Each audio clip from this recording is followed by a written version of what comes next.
ಎಲ್ಲರಿಗೂ ನಮಸ್ಕಾರ. ಇವತ್ತಿನ ರೆಸಿಪಿ ಮಂಗಳೂರು ಶೈಲಿಯ ಪಾಂಪ್ರೆಟ್ ಮೀನಿನ ಒಂದು ರುಚಿಕರವಾದ ಗ್ರೇವಿ. ಈಗ ಫ್ರೆಶ್ ಮಾಂಜಿ, ಅದು ಸಹ ಬ್ಲ್ಯಾಕ್ ಪಾಂಪ್ರೆಟ್ ಸಿಗ್ತಾ ಉಂಟು.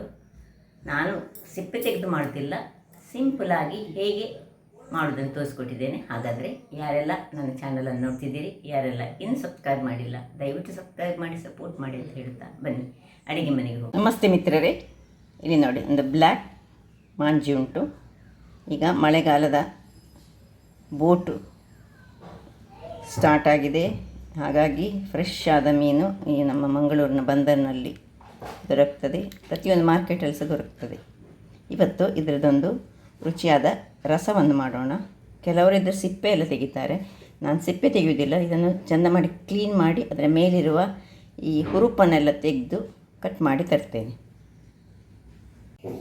ವೀಕ್ಷಕರೇ, ಇಲ್ಲಿ ನೋಡಿ, ಫಿಶ್ ಕ್ಲೀನಾಗಿ ಬಂದು ನಾನು ಇದರದ್ದು ಹುರುಪನ್ನೆಲ್ಲ ತೆಗೆದು, ನಾನು ಸಿಪ್ಪೆ ತೆಗೆಯೋದಿಲ್ಲ. ಕೆಲವರೆಲ್ಲ ಸಿಪ್ಪೆ ತೆಗಿತಾರೆ. ಸಿಪ್ಪೆ ತೆಗೆಯೋದಾದರೆ ನಾವು ಎಲ್ಲಿ ನಾವು ಮೀನು ತೆಗೆದುಕೊಳ್ತೇವೆ ಅವರ ಹತ್ರವೇ ಸಿಪ್ಪೆ ತೆಗಿಸ್ತಾ ಇರಬೇಕು. ಕೆಲವರಿಗೆ ಸಿಪ್ಪೆ ಒಳ್ಳೆಯದಾಗೋದಿಲ್ಲಂತೆ.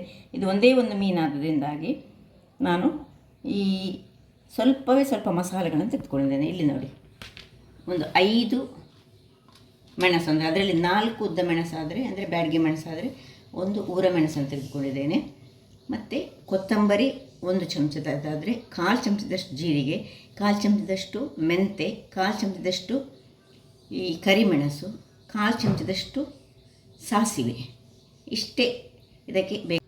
ಇಲ್ಲೀಗ ಒಂದು 50 ಗ್ರಾಮ್ಸ್ನಷ್ಟು ನಮಗೆ ತೆಂಗಿನ ತುರಿ ಬೇಕು, ಒಂದು ನೀರುಳ್ಳಿ, ಒಂದು 4 ಈ ಬೆಳ್ಳುಳ್ಳಿಯ ಎಸಳುಗಳು, ಒಂದು ಸಣ್ಣ ಲಿಂಬೆ ಗಾತ್ರದ ಹುಳಿ, ಮತ್ತು ಕರಿ ಲೀವ್ಸ್, ಮತ್ತು ಹಳದಿ ಅಂತೂ ಬೇಕೇ ಬೇಕು, ಉಪ್ಪು ಮತ್ತು ಹಳದಿ ಬೇಕು. ಈಗ ಇಲ್ಲಿ ಬಾಣಲೆಯಲ್ಲಿ ನಾನು ಒಂದು ಚಮಚದಷ್ಟು ಎಣ್ಣೆಯನ್ನು ಹಾಕ್ಕೊಳ್ತಿದ್ದೇನೆ.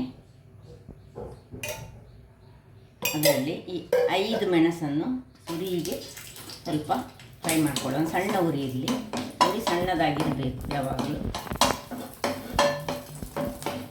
ಸ್ವಲ್ಪ ಇದು ಪಾಪ್ ಔಟ್ ಆಗುವಾಗ ಈ ಉಳಿದ ಎಲ್ಲ ಮಸಾಲೆಗಳು, ಸಾಸಿವೆ, ಜೀರಿಗೆ, ಕೊತ್ತಂಬರಿ, ಮೆಂತೆ, ಕರಿಮೆಣಸು, ಇದನ್ನೆಲ್ಲ ಸಣ್ಣ ಉರಿಯಲ್ಲಿ ಹುರಿದುಕೊಳ್ಳೋಣ. ನೋಡಿ, ಈಗಲೇ ಘಮ ಸ್ವಲ್ಪ ಈ ಮೆಣಸು ಹುರಿದಾದ ಕೂಡಲೇ ಈ ತೆಂಗಿನ ಎಣ್ಣೆಯಲ್ಲಿ ಫ್ರೈ ಮಾಡುವಾಗ ಅದರ ಘಮ ಇನ್ನಷ್ಟು ಹೆಚ್ಚುತ್ತದೆ. ಈಗ ಒಂದು ಕರಿ ಲೀವ್ಸ್ ಇಷ್ಟನ್ನು ಹಾಕಿ, ಇದು ಸ್ವಲ್ಪ ಕರಿ ಲೀವ್ಸ್ ಸ್ವಲ್ಪ ಫ್ರೈ ಆಗೋ ತನಕ ಇದನ್ನು ಹುರಿದುಕೊಳ್ಳೋಣ. ವೀಕ್ಷಕರೇ, ಇದು ಆಫ್ ಮಾಡಿ ಇದನ್ನು ಸಣ್ಣಗೆ ಮಾಡಿಕೊಂಡೆ. ಈಗ ಇದನ್ನೊಂದು ಮಿಕ್ಸಿ ಜಾರಿಗೆ ಹಾಕೊಳ್ಳೋಣ. ಎಣ್ಣೆ ಒಟ್ಟಿಗೆ ಸ್ವಲ್ಪ ಫ್ರೈ ಮಾಡಬೇಕು. ಇದು ಈ ಫಿಶ್ಶಿಗೆ ಈ ರೀತಿ ಎಣ್ಣೆಯಲ್ಲೇ ಸ್ವಲ್ಪ ಫ್ರೈ ಮಾಡಿದರೆ ಒಳ್ಳೆಯದಾಗ್ತದೆ. ಕೆಲವು ಡ್ರೈ ಫ್ರೈ ಮಾಡಿದರೆ ಚೆನ್ನಾಗಿ ಬರ್ತದೆ. ಈಗ ಒಂದು 4 ಎಳೆಯಷ್ಟು ಬೆಳ್ಳುಳ್ಳಿಯನ್ನು ಹಾಕ್ಕೊಳ್ತಿದ್ದೇನೆ. ಇನ್ನು ಒಂದು ಸಣ್ಣ ತುಂಡಿನಷ್ಟು ನೀರುಳ್ಳಿ,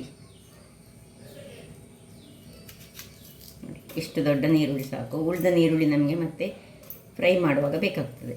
ಇನ್ನೀಗ ಈ ಹುಳಿ ಹಾಕ್ಕೊಳ್ತಿದ್ದೇನೆ, ಹಳದಿ ಹಾಕ್ಕೊಳ್ತಿದ್ದೇನೆ. ಇಲ್ಲಿ 1 ಚಮಚದಷ್ಟು, ಒಂದು 1/4 ಚಮಚದಷ್ಟು ನಾನು ಓಮವನ್ನು ಇಟ್ಕೊಂಡಿದ್ದೇನೆ. ಈ ಓಮವನ್ನು ನಾನೀಗ ಇದರಲ್ಲಿ ಫ್ರೈ ಮಾಡಿ ರೆಡಿ ಮಾಡಿ ಇಟ್ಕೊಳ್ತೇನೆ. ಮೊದಲಿಗೆ ಹಾಕ್ಕೊಳ್ಳಿಕ್ಕಿಲ್ಲ ಇದು, ಮತ್ತು ಅರ್ಧ ಮಸಾಲೆ ತಣ್ಣಗಾದ ಮೇಲೆ ಹಾಕಲಿಕ್ಕೆ. ಇದು ಸ್ವಲ್ಪ ಲೈಟಲ್ಲಿ ಇದನ್ನು ಫ್ರೈ ಮಾಡ್ಕೊಳ್ಳೋಣ. ಸ್ವಲ್ಪ ಅರ್ಧ ಮೊದಲು ಸಹ ಹಾಕ್ಕೊಳ್ಬೋದು ಅಂತ ಏನಿಲ್ಲ, ಬಟ್ ಅದರೊಟ್ಟಿಗೆ ಮತ್ತೆ ಹಾಕಿದರೆ ಪರಿಮಳ ಚೆನ್ನಾಗಿ ಬರ್ತದೆ. ಈಗ ಇದರಲ್ಲಿ ಸ್ವಲ್ಪ ತೆಂಗಿನ ತುರಿ, ಈ ಎಲ್ಲ 50 ಗ್ರಾಮ್ಸ್ನ ತೆಂಗಿನ ತುರಿ ಹಾಕಿ, ನೀರನ್ನು ಹಾಕಿ ಒಂದು ಅರ್ಧದಷ್ಟು ಗ್ರೈಂಡ್ ಮಾಡುವಾಗ ಇಲ್ಲಿ ಈ ಒಂದು ಓಮ ರೆಡಿ ಆಗ್ತದೆ. ಸೊ ಇದನ್ನು ನೀರು ಹಾಕಿ ನನಗೆ ಗ್ರೈಂಡ್ ಮಾಡಿ ತರ್ತೇನೆ. ವೀಕ್ಷಕರೇ, ಇಲ್ಲಿ ನೋಡಿ, ಇಷ್ಟು ಹಾಫ್ ಗ್ರೈಂಡ್ ಆಯಿತು. ಈಗ ಹಾಫ್ ಗ್ರೈಂಡ್ ಆಗುವಾಗ ಇಲ್ಲಿ ಈ ಒಂದು 1/4 ಚಮಚದಷ್ಟು ಈ ಓಮವನ್ನು ಇದಕ್ಕೆ ಹಾಕ್ಕೊಳ್ತಿದ್ದೇನೆ. ಸ್ವಲ್ಪ ಇದ್ದ ಎಣ್ಣೆಯಲ್ಲೇ ಫ್ರೈ ಮಾಡಿಕೊಳ್ಬೇಕು. ಇನ್ನು ಇದು ಪರಿಮಳ ಬರಲಿಕ್ಕೆ ಈ ಒಂದು ಮೆಥಡ್, ಓಮವನ್ನು ಮತ್ತೆ ಹಾಕ್ಕೊಳ್ಳೋದು. ಪರಿಮಳ ಸಹ ಮತ್ತು ಆರೋಗ್ಯಕ್ಕೆ ಸಹ ಹೋಮ ಉತ್ತಮ. ಅದು ಈ ಮಳೆಗಾಲದಲ್ಲಿ ಹೀಗೆ ಮಾಡಿದರೆ ಬಹಳ ಒಳ್ಳೆಯದು. ಈಗ ಇದನ್ನು ಗ್ರೈಂಡ್ ಮಾಡಿ ತರ್ತೇನೆ ವೀಕ್ಷಕರೇ. ಇಲ್ಲಿ ನೋಡಿ, ಇಷ್ಟು ಫೈನಾದ ಪೇಸ್ಟ್ ರೆಡಿ ಆಯಿತು ನೋಡಿ.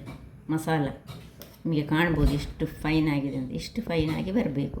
ಗ್ರೈಂಡ್ರಲ್ಲಿ ಮಾಡ್ಬೋದು, ಕಡಿಯುವ ಕಲ್ಲಲ್ಲಿ ಮಾಡ್ಬೋದು. ಕಡಿಯುವ ಕಲ್ಲಲ್ಲಿ ಮಾಡಿದಂತೂ ಸೂಪರ್ ಆದ ಟೇಸ್ಟಾಗಿ ಬರ್ತದೆ. ಈಗ ಇದನ್ನೀಗ ನಾನು ಒಂದು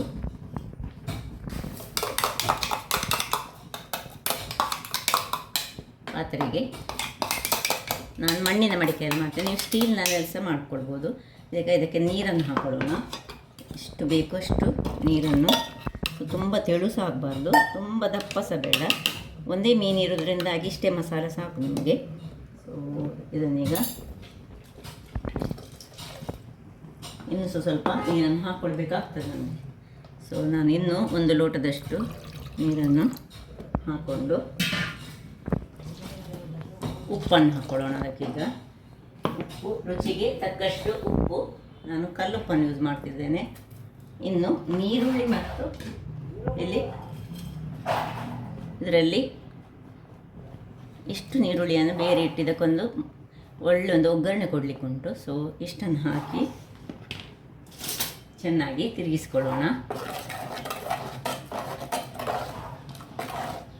ಇನ್ನು ಮುಚ್ಚಳವನ್ನು ಮುಚ್ಚಿ ಇದರಲ್ಲಿ ಶುಂಠಿ ಮತ್ತು ನೀರುಳ್ಳಿ ಹಾಕೊಂಡೆ. ಸ್ವಲ್ಪ ದಪ್ಪ ಅದಾಗಿ ಕಾಣ್ತಾ ಉಂಟು ನನಗೆ. ಇನ್ನು ಸ್ವಲ್ಪ ನೀರನ್ನು ಎಷ್ಟು ಬೇಕು, ಇಷ್ಟು ದಪ್ಪ ನಮಗೆ ಬೇಕೇ ಆಗ್ತದೆ. ಸೊ ಈಗ ಮುಚ್ಚಳವನ್ನು ಮುಚ್ಚಿ ಒಂದು ಕುದಿಯಲು ಬಿಡೋಣ. ವೀಕ್ಷಕರೇ ನೋಡಿ, ಒಳ್ಳೆ ಕುದೀತಾ ಬಂತು. ಹೊತ್ತಿನಲ್ಲಿ ನಾವೊಂದು ಉಪ್ಪನ್ನು ಚೆಕ್ ಮಾಡ್ಕೊಳ್ಳೋಣ. ನೋಡಿ ಎಷ್ಟು ದಪ್ಪ ಬೇಕು. ಈ ಮೀನಿನ ಸಾರನ್ನು ಸ್ವಲ್ಪ ಯಾವಾಗಲೂ ನೋಡಿ, ಇದು ಒಂದು ಮೀನಾದರೆ ಇಷ್ಟೇ ನಾನು ಹಾಕ್ಕೊಂಡಿದ್ದೇನೆ. 50 ಗ್ರಾಮ್ಸ್ನಷ್ಟು ತೆಂಗಿನ ತುರಿ ತೆಗೆದುಕೊಂಡದ್ದು. ಸೊ ಅದಕ್ಕೆ ಬೇಕಿದ್ದಷ್ಟೇ ಮಸಾಲೆಗಳನ್ನು ಸಹ ತೆಗೆದುಕೊಂಡಿದ್ದೇನೆ. ಹೆಚ್ಚು ಮೀನಿದ್ದರೆ 1 kg ಎಲ್ಲ ಇದ್ದರೆ ಹೆಚ್ಚನ್ನು ತೆಗೆದುಕೊಳ್ಬೋದು.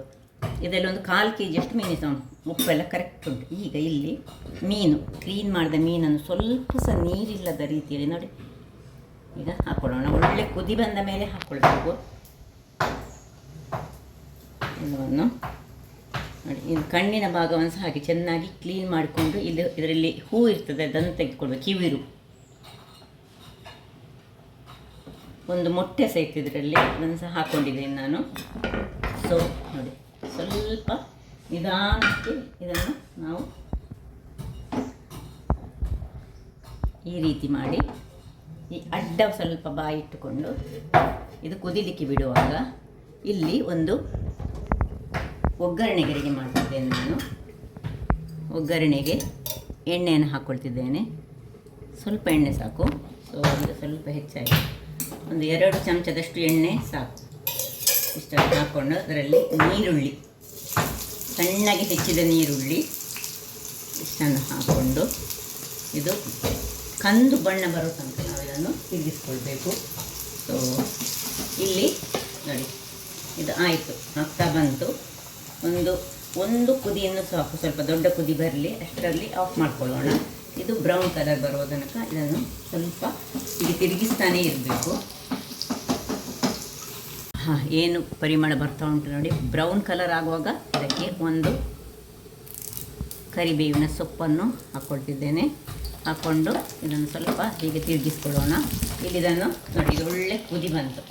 ಆಫ್ ಮಾಡಿಕೊಂಡು ಈಗ ಈ ಕರಿಬೇವಿನ ಸೊಪ್ಪು ಸ್ವಲ್ಪ ಕ್ರಿಸ್ಪಿ ಆಗಬೇಕು, ಅಷ್ಟು ತನಕ ಅದರೊಟ್ಟಿಗೆ ಸಣ್ಣ ಉರಿಯಲ್ಲಿ ಹುರಿದುಕೊಳ್ಬೇಕು ಸಾಕು. ಈಗ ಆಫ್ ಮಾಡಿಕೊಂಡು ಇದಕ್ಕೆ ಶಿಫ್ಟ್ ಮಾಡ್ಕೊಳ್ಳೋಣ.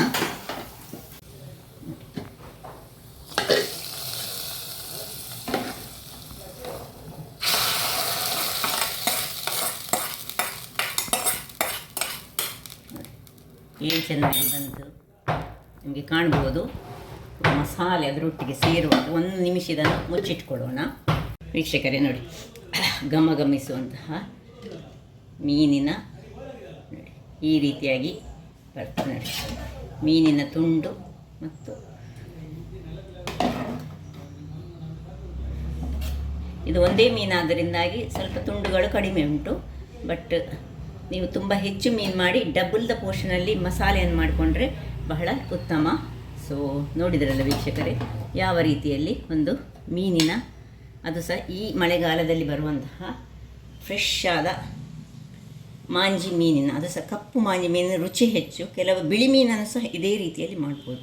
ಹಾಗಾದರೆ ನನ್ನ ಈ ಕುಕಿಂಗ್ ಚಾನಲ್ ನಿಮಗೆ ಇಷ್ಟ ಆದರೆ ಬೋಳೂರು ಸುವರ್ಣ ಚಾನಲನ್ನು ಲೈಕ್ ಮಾಡಿ, ಶೇರ್ ಮಾಡಿ, ಹಾಗೂ ಸಬ್ಸ್ಕ್ರೈಬ್ ಮಾಡಿ, ಹಾಗೂ ನನ್ನ ಇನ್ಸ್ಟಾಗ್ರಾಮ್ ಪೇಜನ್ನು ಫಾಲೋ ಮಾಡಿ. ಧನ್ಯವಾದಗಳು.